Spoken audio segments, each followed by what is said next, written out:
Buenos días y bienvenidos sean a este canal en donde hablamos acerca de Global Supply Chain Management. El día de hoy haré la presentación final para el curso de la maestría en Administración de Empresas de Kaiser University como parte de la tarea de la semana número 7. En esta ocasión vamos a presentar una selección de temas que fueron muy relevantes durante el curso y de los cuales iré añadiendo algunos elementos de mi experiencia como profesional.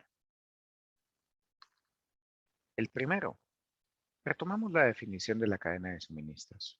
Y pues bueno, como se indicó en las primeras semanas, la cadena de suministro integra a múltiples eslabones que son entidades comerciales que trabajan autónomamente, pero no independientemente, en añadir valor a un producto o insumos que deben ir en toda su cadena hasta llegar al cliente.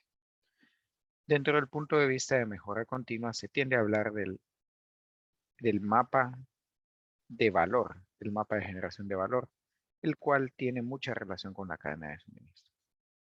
¿Cuál es el propósito?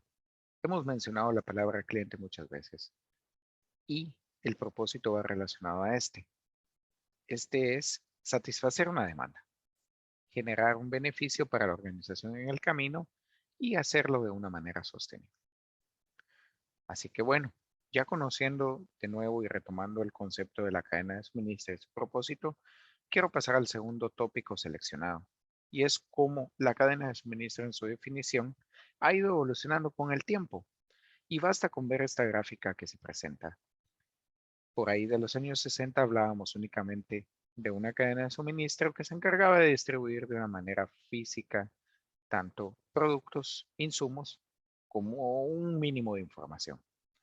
Por ahí de los años 80 evolucionó a ser logística como una ventaja, integrando departamentos internos de la organización y dando razón de dónde estaba el flujo de materiales e información.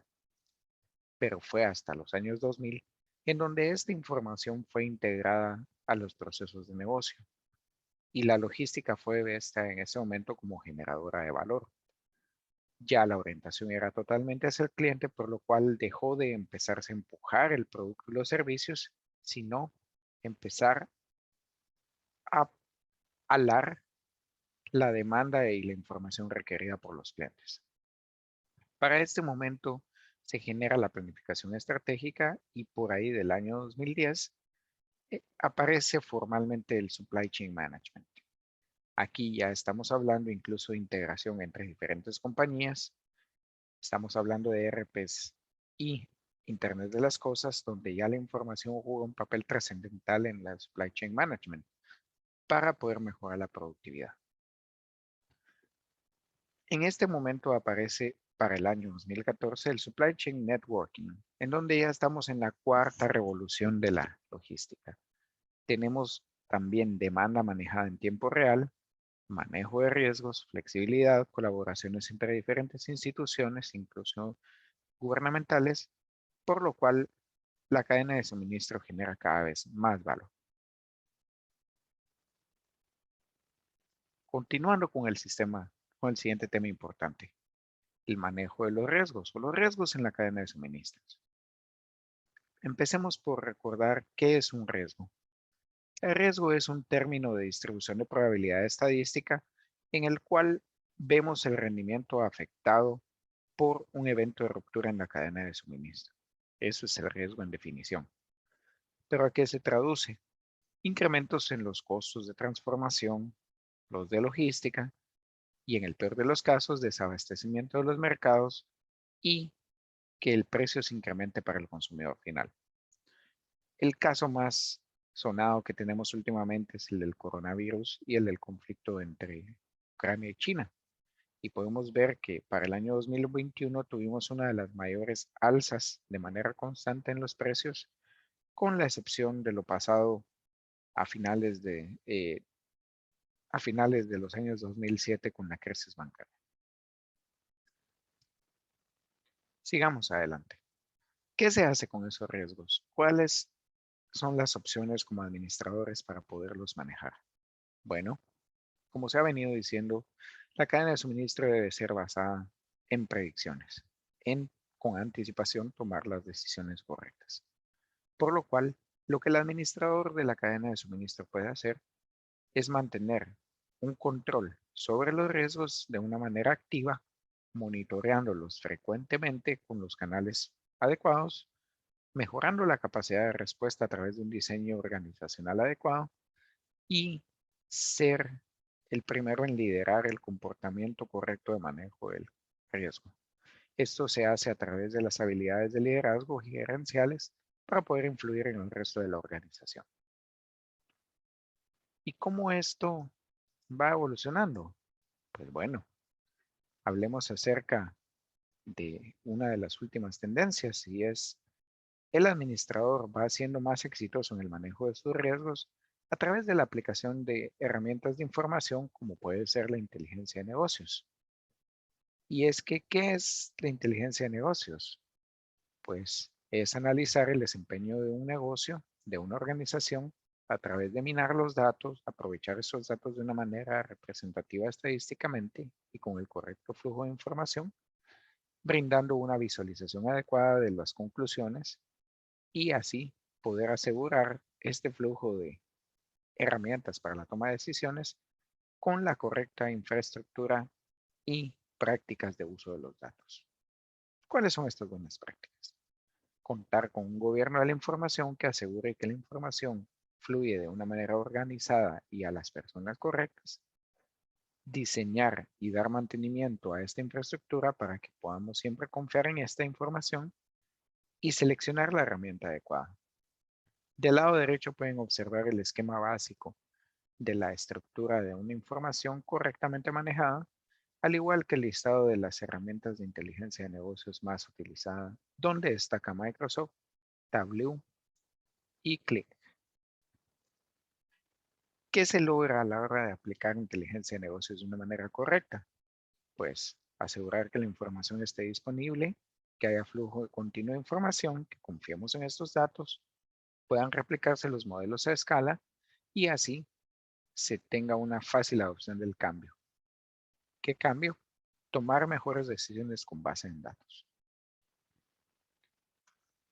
Seguido de esto, pues los datos, toda esa información y flujo de productos que tenemos debe ser manejado de una manera ética, por lo cual en la cadena de suministros confluyen tres elementos que deben ser manejados de una manera éticamente correcta. El proceso de fabricación, el elemento de publicidad y, ¿por qué no?, prever el comportamiento del consumidor.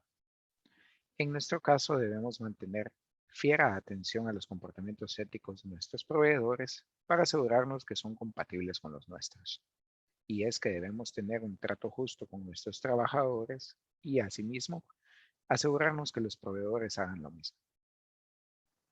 Dentro de la publicidad hay que darle la importancia a transmitir la información pertinente y verídica a las personas que van a usar nuestro producto, en especial aquellos que se refieren a los riesgos. ¿Y esto con qué objetivo? Educar a la población. Esto nos dará una ética aplicada a la publicidad. Y por último, hablábamos de la población, de este consumidor. Existen también faltas éticas que pueden venir de parte del consumidor, como el robo en tienda, eh, la piratería, entre otros, que debemos estar atentos para poder tomar las acciones de mitigación adecuadas. Prosiguiendo con el siguiente tema, hablaremos acerca de los retos actuales que se están dando en el transporte y la cadena de suministros.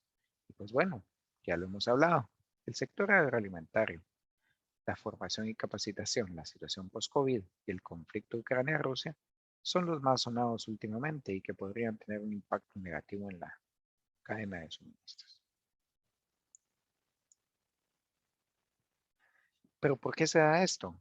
Pues bueno, existen ciertas incompatibilidades en los modelos de economía de escala y de los transportes en el ramo de la logística. ¿Y por qué? La economía de escala busca sacar provecho de las cantidades elevadas de producto para poder ir reduciendo el coste unitario. Sin embargo, tendrá otros costos asociados como lo pueden ser el del activo circulante, el de los costos de almacén y además de eso el de manejar el inventario y las órdenes que van hacia nuestra organización. Esto se busca se haga de una manera detallista, más enfocada en el cliente, por lo cual entra en cierto conflicto con la economía de escala. Esto es más evidente también en el transporte, en donde si bien los modelos de cadena de suministro esperan optimizar rutas, manejar cantidades mínimas de orden que nos ayuden con la eficiencia, también debe cumplirse con la velocidad de entrega y los costos. Ahí entra entonces con compatibilidad de nuevo con el modelo de economías de escala. Y bueno, ¿cómo vamos a aprovisionarnos cuidando todos los elementos? Pues manteniendo una activa selección de proveedores, abastecernos con los procedimientos adecuados y planificar de una manera estratégica todo el abastecimiento de nuestra compañía. Uno de los modelos más utilizados es el del análisis de costos y el de reabastecimiento de inventarios, que puede verse a la derecha. A manera de conclusión, quisiera añadir por parte de mi experiencia que en los últimos 7 años he estado trabajando en agroindustria, en cadena de suministros, y me encuentro en una empresa que tiene participación de producción en múltiples regiones en todos los continentes, por lo cual existe la necesidad también de manejar los documentos para poder importar y exportar desde diferentes regiones hacia diferentes regiones y además mantener un control sobre la eficiencia de cada una de las regiones. También tener conocimiento y control del flujo de inventarios y de los costos que se van moviendo invertidos en cada uno de los sitios de las regiones para poder tener una cadena de suministros eficiente y saludable. Para hacer esto manejamos un flujo constante de creación de valor que debe poderse auditar y mejorar. También progresamos en la estrategia del manejo de los riesgos, incluyendo algunos márgenes dentro de la producción debido a que es un producto agrícola y utilizamos la información en forma de activo.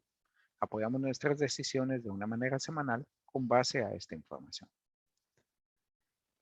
Todo esto debe ir alineado a la ética y a lo moralmente aceptado y por lo cual toda esta información en mi experiencia debe centrarse en el código de ética.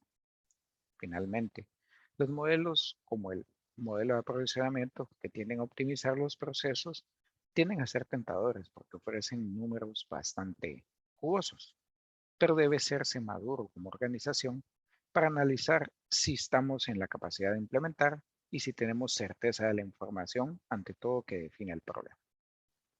Y bien, ahí termino mi aporte para la semana 7. Les agradezco su atención y hasta luego.